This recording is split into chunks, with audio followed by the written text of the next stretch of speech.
So what we're going to do is pivot this up, and that is going to allow the top of the gun to kind of pivot open. And while I'm doing this, I'm just going to go ahead and take a moment to remember that the main sponsor of the channel is now the Sonoran Desert Institute, SDI. So if you're interested in gun breakdown and stuff like this and want to get your start in gunsmithing, I would go ahead and check them out with the links in the description and in the pinned comment. I'll go ahead and drop this magazine. So with our receiver now opened up, we can grab the bolt here.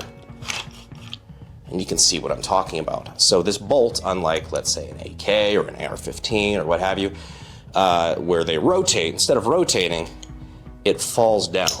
So as it's traveling through the receiver, it's up in the upward position, but then it can fall down.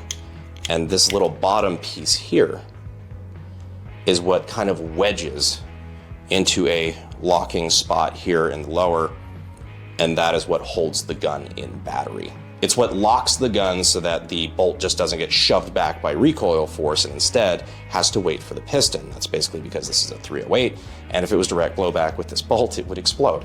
You don't want to explode. This protruding from the rear here is the firing pin. It's a spring-loaded firing pin.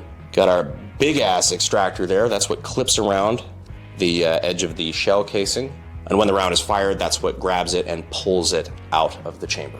This right here actually goes into the back of the stock here as the gun fires, and that's what, catches the recoil spring and pushes this forward back into battery. Got a typical hammer-fired fire control group here, so when this is fired, this hammer goes up and strikes the back of the bolt, hitting the firing pin, which then fires the round. Now to get a better look, let's go ahead and get her topless.